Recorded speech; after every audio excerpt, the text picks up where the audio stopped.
우리에게 주신 하나님의 말씀은 요한복음 1장 35절에서부터 42절까지 말씀, 시약성경 143면입니다. 이 말씀을 제가 봉독하겠습니다. 또 이튿날 요한이 자기 제자 중 두 사람과 함께 섰다가 예수께서 거니심을 보고 말하되 보라 하나님의 어린 양이로다. 두 제자가 그의 말을 듣고 예수를 따르거늘 예수께서 돌이켜 그 따르는 것을 보시고 물어 이르시되 무엇을 구하느냐 이르되 랍비여 어디 계시오니이까 하니 랍비는 번역하면 선생이라. 예수께서 이르시되 와서 보라. 그러므로 그들이 가서 계신 데를 보고 그날 함께 거하니 때가 10시쯤 되었더라. 요한의 말을 듣고 예수를 따르는 두 사람 중에 하나는 시몬 베드로의 형제 안드레라. 그가 먼저 자기 형제 시몬을 찾아 말하되 우리가 메시아를 만났다 하고 메시아는 번역하면 그리스도라. 데리고 예수께로 오니 예수께서 보시고 이르시되 네가 요한의 아들 시몬이니 장차 게바라 하리라 하시니라. 게바는 번역하면 베드로라. 아멘. 오늘은 사순절 세 번째 주일입니다. 오늘 말씀의 제목이 사순절에 묵상하는 베드로 이야기 첫 번째 시간으로 삼고자 합니다. 여러분, 베드로는 여러분 잘 아시는 대로 예수님이 가장 사랑하시는 제자였습니다.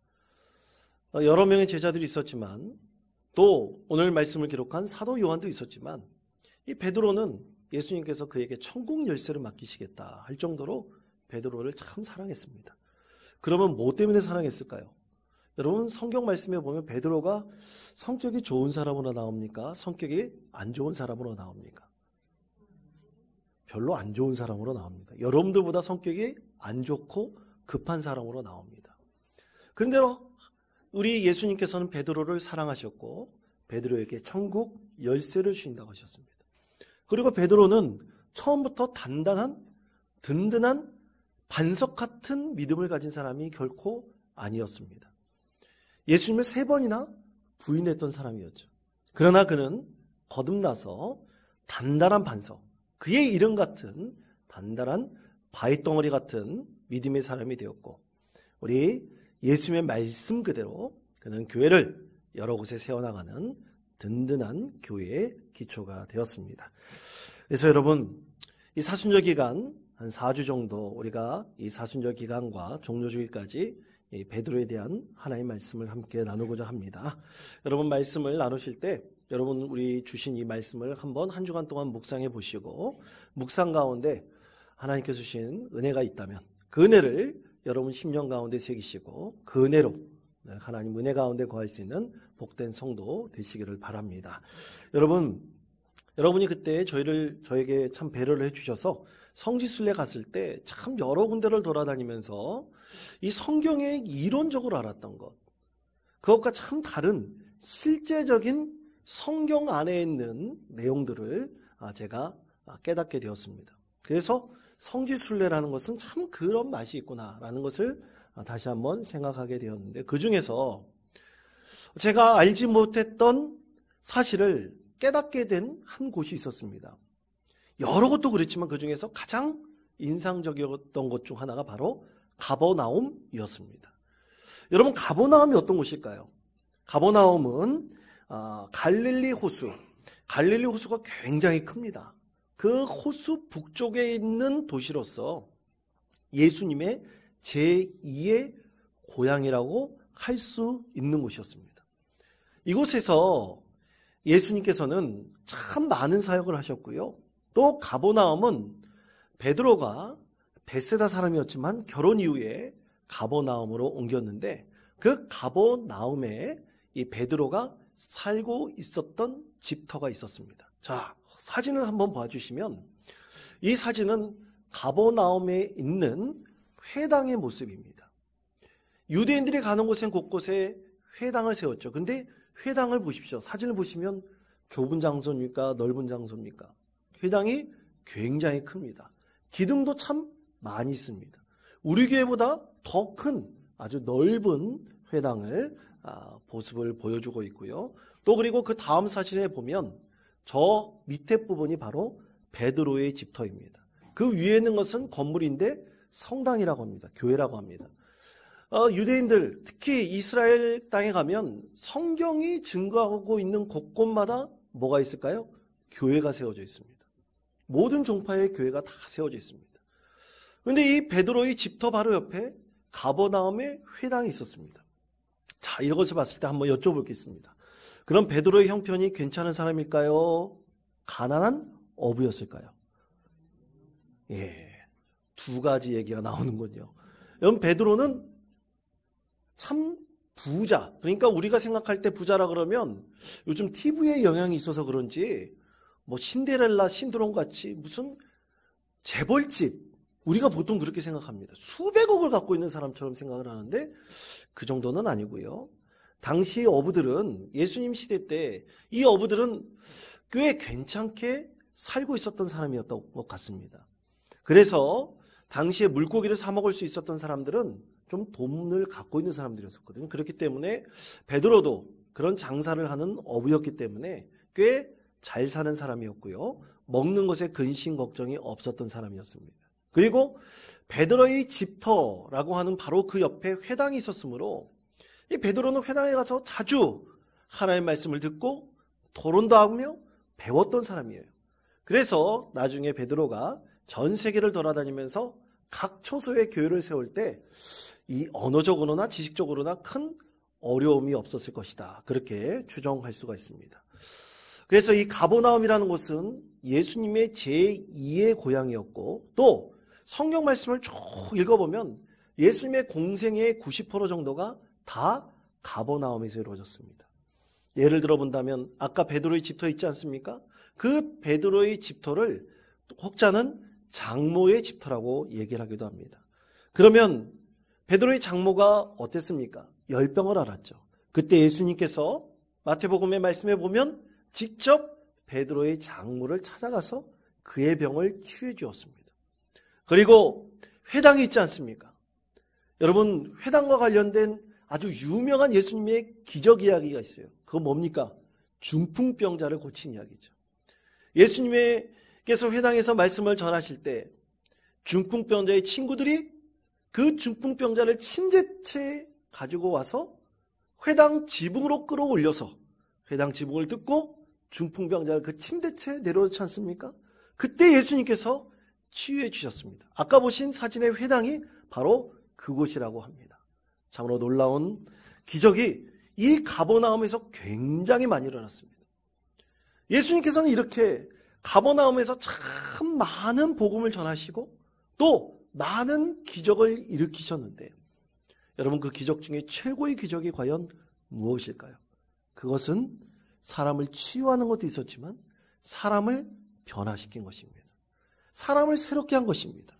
자, 그러면 어떻게 새롭게 했느냐? 바로 예수님께서는 베드로와 만나시고 베드로의 인생을 완전히 바꾸셨습니다. 그럼 어떻게 바꾸셨을까요? 자, 마태복음 16장 17절, 18절 말씀입니다. 우리가 읽지 않은 말씀인데 이 말씀을 다 같이 한 목소리로 읽겠습니다. 예수께서 대답하여 이르시되 바요나 시몬아, 이를 내게 알게 한 이는 혈육이 아니요 하늘에 계신 내 아버지시니라. 또 내가 내게 이르노니 너는 베드로라. 내가 이 반석 위에 내 교회를 세우리니 음부의 권세가 이기지 못하리라. 아멘. 자, 그렇습니다. 예수님께서는 베드로에게 너의 위에서 하나님의 교회를 세우겠다고 하셨습니다. 그래서 여러분, 베드로를 통해서 사실 교회가 많이 확산되었고 이루어졌습니다. 그래서 서방교회, 곧 로마 카톨릭이라고 하는 이 서방교회는 베드로를 제1대 교황으로 섬기고 있습니다. 추앙하고 있습니다. 그래서 저는 가보지 않았지만 성 베드로 성당이라고 있지 않습니까? 이 성 베드로 성당에는 진짜 베드로의 유해가 거기에 모셔져 있다고 합니다. 사실인지 아닌지는 가봐야지 알겠죠. 그러나 많은 순례객들이 그 성당을 방문하면서 베드로의 묘지에서 기도하면서 그렇게 열정적으로 교회를 위해서 헌신하고 희생했던 베드로의 유지를 잘 받들고 있다고 합니다. 이처럼 예수님과 베드로의 만남이 사실은 교회의 시작이라 할 수가 있습니다. 자, 그렇다면 성도 여러분, 예수님과 베드로의 만남에 이르기까지 베드로에게는 과연 어떤 일이 있었을까요? 그리고 어떻게 예수님께서 그를 통해 교회를 세우신다고 말씀하시며 그리고 사랑하는 제자 중 한 명으로 그를 세우셨을까요? 그것에는 여러분 분명한 이유가 있습니다. 여러분, 제가 하나 여쭤보겠습니다. 사랑하는 성도 여러분, 여러분은 예수님을 영접했습니까? 예수님을 만나셨습니까? 예, 아멘이라고 자신 있게 답하지 못하시는 분들도 분명히 있습니다. 여러분, 그것은 당연합니다. 우리가 신앙생활하면서 예수님을 영적으로 만난 사람이 있고 또 영적으로 아직 만나지 못한 사람이 있습니다. 예수님을 영적으로 만난 사람이든 만나지 못한 사람이든 간에 하나님께서 여러분을 하나님의 자녀 삼으시기를 원하시며 여러분을 주님의 자녀로 이 교회로 인도하신 데에는 분명한 하나님의 뜻이 있습니다. 하나님의 이유가 있습니다. 그래서 하나님께서는 우리가 교회에서 나와 하나님을 예배하며 하나님의 은혜 가운데 거하기를 간절히 원하시는 분명한 하나님의 인도하심이 있습니다. 그래서 그것은 결코 우연이 아닙니다. 그러므로 우리가 이 베드로를 통해서 우리가 알기를 원하는 것은 이렇게 성정도 별로 좋지 않고 어떻게 보면 다혈질인 이런 베드로를 하나님께서 통해서 예수님께서 그를 택하셔서 하나님의 귀한 사람으로 만들어 교회를 세워나간 우리 예수님의 분명한 이유가 무엇인지 우리가 이 사순절 기간 동안 이 베드로의 이야기를 함께 나누면서 우리가 분명히 10년 가운데 새기고 깨달아야 될 하나님의 말씀입니다. 자, 그렇다면 베드로는 어떤 사람이었을까요? 오늘 사순절 묵상하는 베드로 이야기는 이렇게 시작을 합니다. 첫째로 예수님의 첫 번째 제자는 세례 요한의 제자였습니다. 자, 요한복음 1장 35절에서부터 37절까지의 말씀 우리 목소리를 합하여 함께 읽겠습니다. 또 이튿날 요한이 자기 제자 중 두 사람과 함께 섰다가 예수께서 거니심을 보고 말하되 보라 하나님의 어린 양이로다. 두 제자가 그의 말을 듣고 오늘 아멘. 그렇습니다. 자, 오늘 말씀대로 본다면 세례 요한의 두 제자가 요한과 함께 서 있었는데 세례 요한과 함께 서 있었는데 세례 요한이 예수님 지나가는 것을 보고 보십시오. 저기 하나님의 어린 양이 지나가고 있습니다. 그 말을 듣자마자 어떻게 했다고 말씀합니까? 두 제자가 세례 요한이 두 제자가 즉시 예수님을 따라갔습니다. 자, 그런데 이 두 사람이 누군가? 오늘 성경 말씀 읽다 보면 한 사람은 안드레라고 분명하게 말씀하고 있죠. 그런데 다른 한 사람에 대해서는 말씀하고 있지 않습니다. 그러나 의견이 분분하기도 하지만 많은 성경학자들은 이 사람이 바로 사도 요한이다. 오늘 요한복음을 기록한 사도 요한일 것이다 라고 추정합니다. 왜냐하면 이 성경 말씀을 쓴 사람이 요한이고 굳이 자기 이름을 밝히지 않아도 이 사람이 요한일 것이다 라는 것을 당시 그리스도인들이 웬만하면 다 알고 있었기 때문이죠. 그래서 이 두 사람은 예수님의 물 보고 하나님의 어린 양입니다 라고 말할 때 이 두 사람이 즉시 예수님을 따라갔다. 우리는 그렇게 이해할 수가 있습니다. 그런데 여러분, 이 두 제자가 예수님을 따라갔을 때 세례 요한은 너희는 왜 예수님을 따라가니? 하고 이렇게 물어봤습니까? 안 물어봤습니까? 물어보지 않았습니다. 여러분, 근데 한번 인간적으로 한번 생각해 보십시오.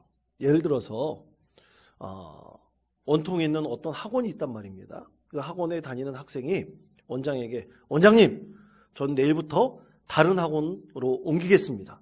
그러면 그 원장님이 그래 잘했다.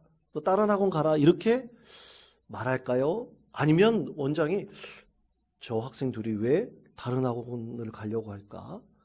혹시 내가 잘못 대해줬나?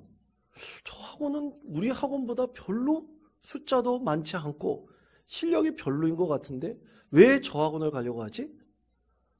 또 원장이 이 두 학생이 사실 싫어가지고 그래 너희들은 빨리 갔으면 좋겠다 이런 마음으로 그렇게 얘기했다면 모르겠어요. 분명히 그 갈 이유에 대해서 의심할 것이고 아마 자존심이 상해했을 수도 분명히 있습니다. 그런데 여러분, 오늘 세례 요한은 전혀 거리낌이 없었습니다. 두 제자가 예수님을 따라간데도 불구하고 한마디 말하지 않았습니다. 여러분, 우리는 이것을 어떻게 이해할까요? 답은 하나입니다. 여러분, 우리가 복음 사역에 있어서 그 복음 사역을 세상적으로 이해하려고 한다면 절대로 이 복음 사역에 대해서 이해할 수가 없습니다. 세상적으로 이해하지 마십시오. 성경 말씀은 복음의 원칙에 따라, 복음의 법칙에 따라 이해해야 합니다.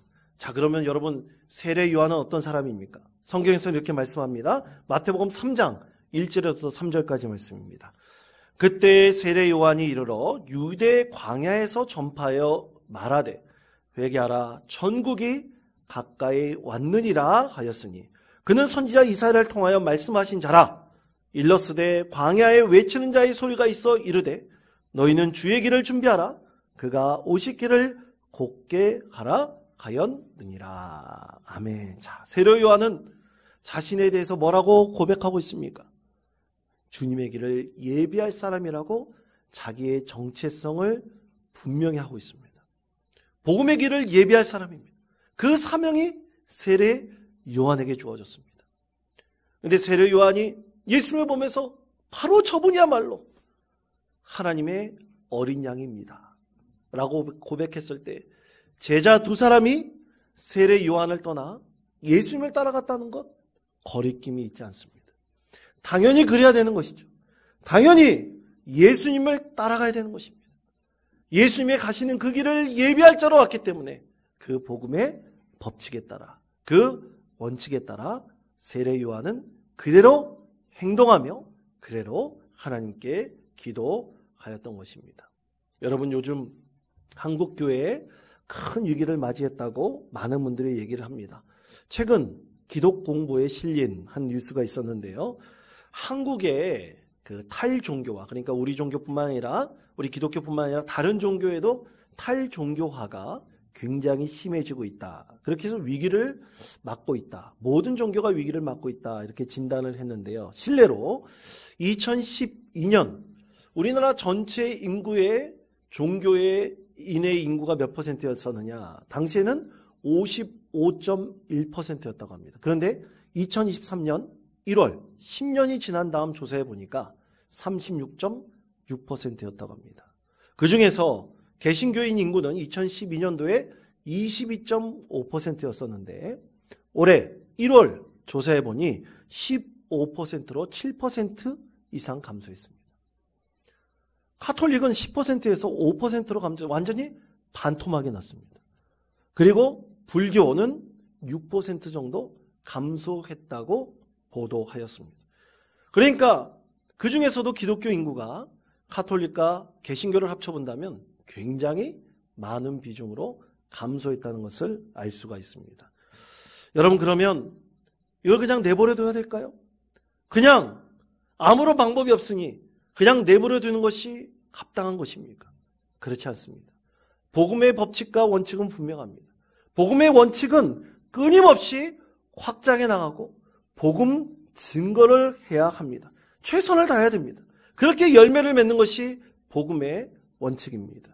이 뉴스의 내용이 그저 큰일 났다, 종교인들이 다 사라지고 기독교 인구도 줄어들고 있으니 이제 큰일 났다, 그렇게만 보도한다면 그 뉴스는 아무런 도움이 되지 않을 것입니다.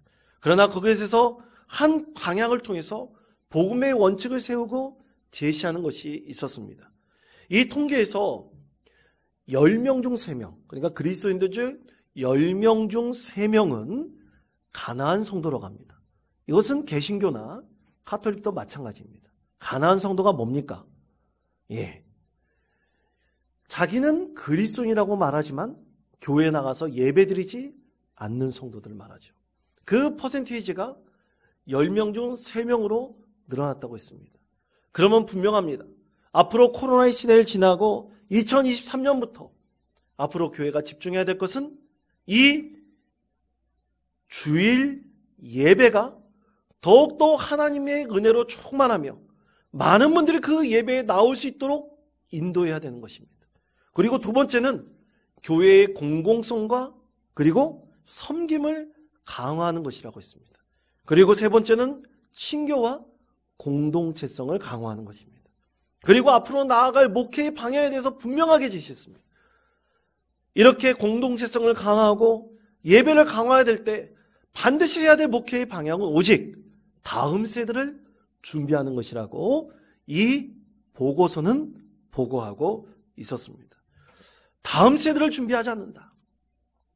지금부터라도 다음 세대를 우리가 목숨 걸고 준비하지 않는다면 우리 교회의 미래 또 복음의 확장성은 도저히 담보할 수 없다는 것을 예측하고 있었습니다. 여러분 그렇습니다. 복음의 원리는 명확합니다. 세례 요한의 제자들이 예수님의 제자로 변화되었듯이 그리고 세례 요한이 죽고 난 다음에 세례 요한의 많은 제자들이 예수님의 제자가 되었듯이 그 방향은 복음의 원리에 따라서 분명히 변화되고 성장하며 확장해 나가야 됩니다. 그래서 우리가 하나님께서 원하시는 방향으로 교회를 세워 나가야 합니다. 이런 교회를 하나님께서는 큰 은혜를 베푸시고 그 복음 사역을 감당할 수 있도록 분명히 그 교회를 세워주십니다. 그것이 바로 오늘 말씀의 첫 번째 의미이죠. 두 번째는 베드로는 동생 안드레에 의해서 예수님을 만났습니다. 자, 요한복음 1장 40절에서부터 42절 상반부분의 말씀, 우리 화면에 있는 말씀을 다 같이 한 목소리로 읽겠습니다. 요한의 말을 듣고 예수를 따르는 두 사람 중에 하나는 시몬 베드로의 형제 안드레라. 그가 먼저 자기의 형제 시몬을 찾아 말하되 만났다 하고 메시아는 번역하면 그리스도라. 데리고 예수께로 오니. 아멘. 자, 오늘 말씀에서 분명히 말씀하고 있죠. 처음에 시몬 베드로는 예수님을 몰랐습니다. 그러나 세례 요한의 제자였던 이 시몬의 동생 안드레가 예수님을 만난 후에 가장 먼저 예수님을 만나러 가자. 그 손길을 끌고 간 사람이 바로 형 베드로였습니다. 그러면 이 안드레는 대체 무엇을 보고 무엇을 알았길래 그 형 시몬을 가장 먼저 예수님께서 데리고 갔을까요?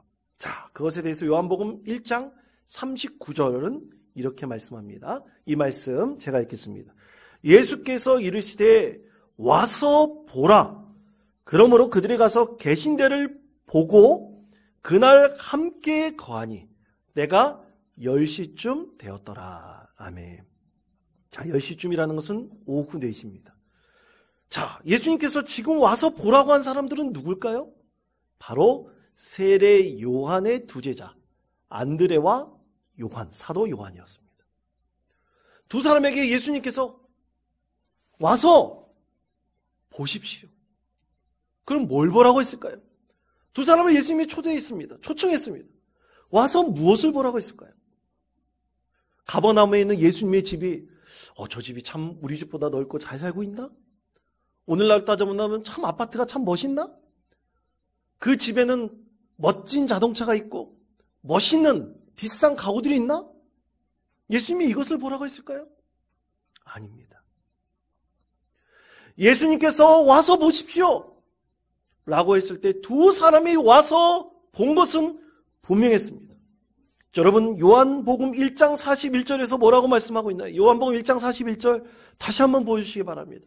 요한복음 1장 41절에서 내가 거기 가서 봤을 때 본 것이 있습니다. 무엇을 봤습니까? 메시아를 봤습니다. 메시아를 만났습니다. 그리스도를 만났습니다. 시몬의 동생 안드레가 가서 본 것은 하나였습니다. 예수님이 집에 가서 본 것은 예수님이 메시아이셨구나, 그리스도이셨구나라는 것을 보고 가장 기쁜 마음으로 가장 먼저 소식을 전한 사람이 누군가? 바로 그의 형 시몬이었습니다. 그리고 그의 손을 끌고 예수님께로 데려가게 되었죠. 여러분, 사랑하는 성도 여러분, 우리가 가장 먼저 교회에서 만나야 될 사람은 누굽니까? 예수님이십니다. 하나님이십니다. 성령님이십니다. 우리가 주일날 예배 나와서 가장 먼저 만나야 될 분은 하나님이시고 예수님이시고 성령님이십니다. 사람이 아닙니다.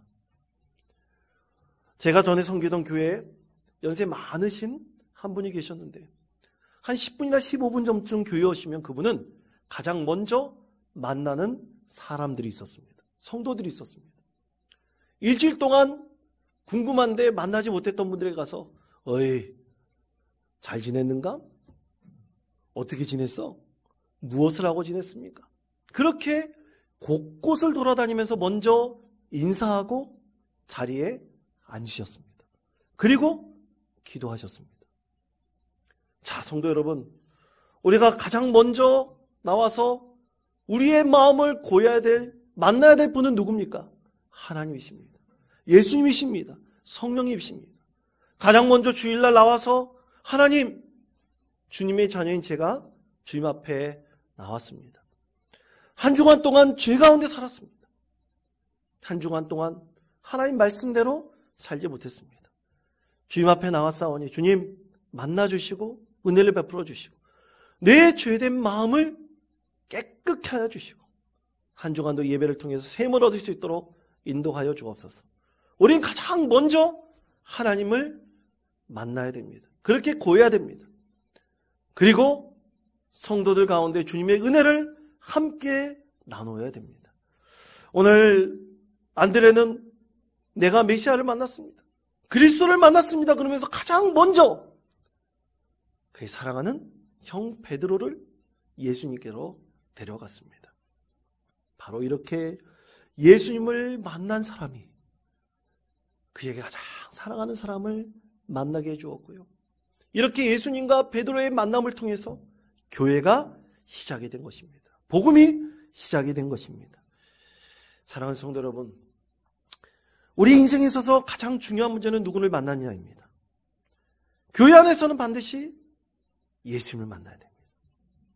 먼저 예수님을 만나고 그 예수님을 닮은 성도들을 만나야 됩니다. 그리고 우리 모든 성도들이 예수님을 닮아가는 그 모습을 함께 증거하면서 주님의 은혜가 충만한 믿음의 공동체로 세워나가야 됩니다. 그것이 하나님께서 축복하시는 가장 복된 믿음의 공동체입니다. 어제 저는 참 반가운 한 집사님의 전화를 받았습니다. 이 집사님은 제 아내 이 사모를 통해서 연락을 하셨는데요. 이 집사님은 이 사모를, 제 아내를 전도폭발 훈련에 이제 교사로서 가르쳤던 분입니다. 전도 다닐 때마다 제 사모에게 이제 전도폭발 훈련을 가르쳤고 또 같이 전도를 했으며 기도하면서 전도의 열정이 무엇인지를 깨닫게 해주신 분입니다. 일반 평신도 집사님이 사모를 가르쳤습니다.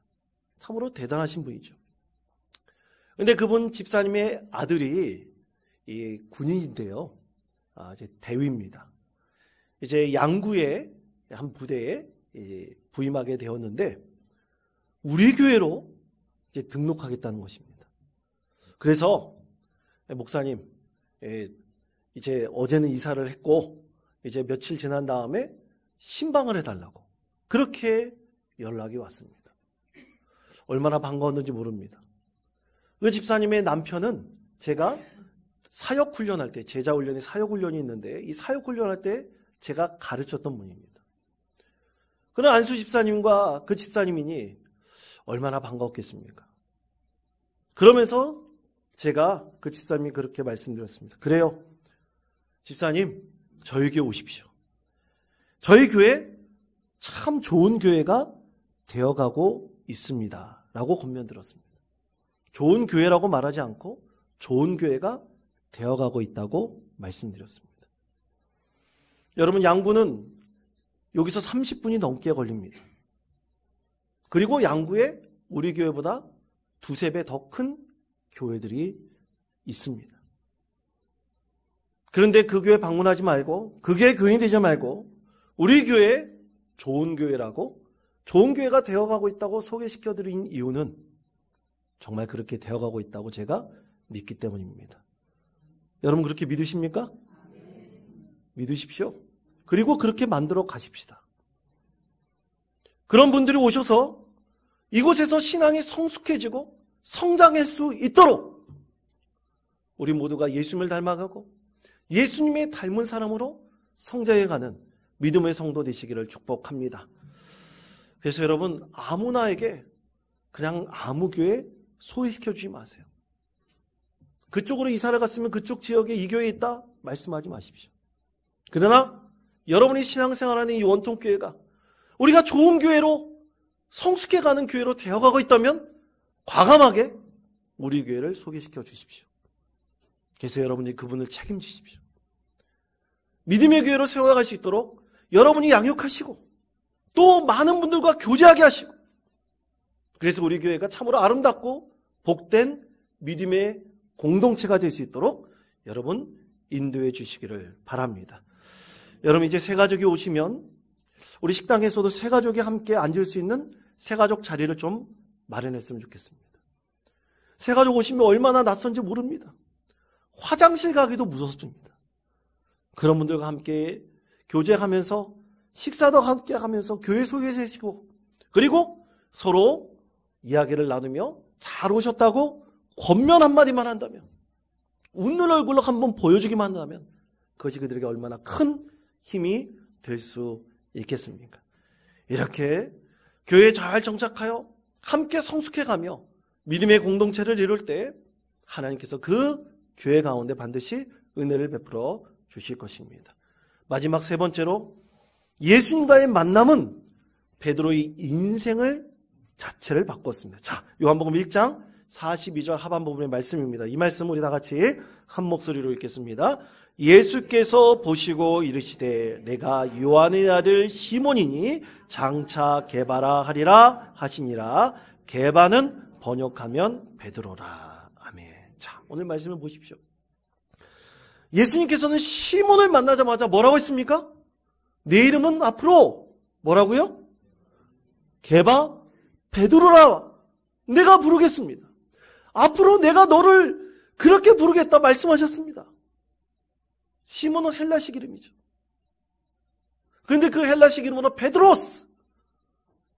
너의 이름은 앞으로 반석입니다. 바위가 될 것입니다. 그리고 예수님께서 그에게 이렇게 축복하셨습니다. 마태복음 16장 18절. 우리 함께 읽었던 말씀이죠. 다시 한번 이 말씀을 한 목소리로 읽겠습니다. 또 내가 내게 이르노니 너는 베드로라. 내가 이 반석 위에 내 교회를 세우리니 음부의 권세가 이기지 못하리라. 아멘. 그렇습니다. 예수님께서 베드로를 당신은 이제 반석이 될 것입니다. 교회의 반석이 될 것입니다. 절대로 음부의 권세가 당신을 이기지 못할 것입니다. 그렇게 그에게 새 소명을 주셨고 새 이름을 부여해 주셨습니다. 사랑하는 성도 여러분, 우리는 예수님을 만나 어떤 이름을 갖기를 원하십니까? 어떤 정체성을 갖고 있는 사람이 되기를 간절히 원하십니까? 시몬이 베드로가 되었듯이 나는 예수님을 만나 어떤 사람으로 세상 사람들에게 불리고 싶습니까? 여러분, 우리가 예수님을 만나 새 사람이 되었다는 축복의 말씀을 세상 많은 사람에게 들을 수 있는 믿음의 성도 되시기를 축복합니다. 그것이 최고의 멋진 인생입니다. 이런 멋진 인생을 살아가시면서 이 유한한 삶을 천국의 삶으로 예수 그리스도를 닮아가는 삶으로 많은 이들에게 예수님을 전하며 예수님이 닮아가는 사람으로 증거할 수 있는 우리 사랑하는 믿음의 성도 되시기를 간절히 축원드립니다.